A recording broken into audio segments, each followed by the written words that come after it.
In the Unresolved Problems segment tonight, the war on cops. Police departments across the country are on edge following the shootings of 4 officers in 4 cities on Sunday.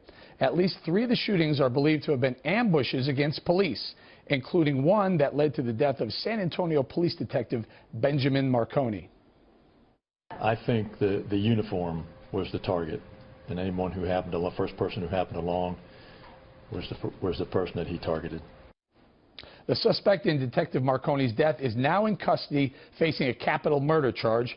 But in the wake of Sunday's shootings, the impact of anti-police rhetoric from groups like Black Lives Matter is facing intense new scrutiny. Joining us now with reaction, former FBI agent and Navy SEAL Jonathan Gilliam. Jonathan, thank you for joining us. So your thoughts, first of all, our thoughts and prayers go out to these officers' families.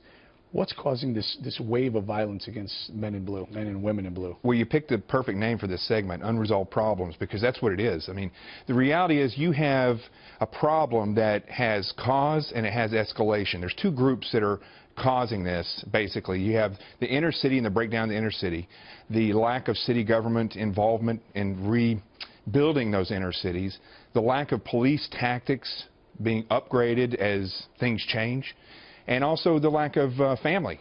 Now, going with that, you have the escalation of this problem by groups like Black Lives Matter, who coincidentally fit the perfect definition of terrorist: fear and intimidation for political aim. I mean, that's what they do. So when you have groups like this that are setting out to exacerbate this problem, it's never going to get solved. All right, we have a couple of issues. Is it resources that's an issue? Is there ample resources for these police departments? Or is it rules of engagement? Are they being told not to engage a suspect, and maybe that's causing more harm and death to police officers? Or is it both? Or is there something else I'm missing? It's all of that. And the problem is we've turned cops into mousetraps in a very, very dangerous area, where they just sit there and wait for something to happen, where they're not involved in the community as a whole.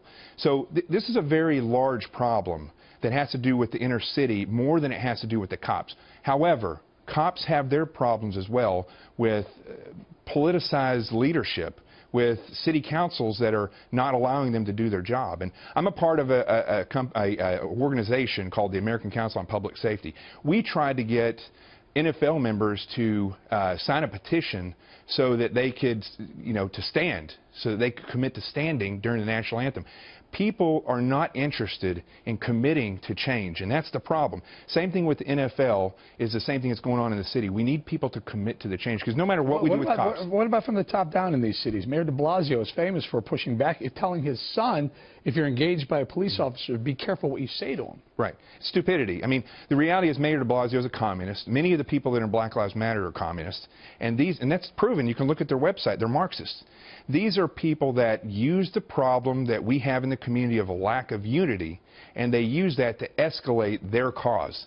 So there's causes that are running underneath, and I think we saw the collusion of all this over the campaign over the last year, where the press was colluding with the liberal left, who also, there's many Marxists in that group, and Black Lives Matter. All right, I have to leave right there, Jonathan.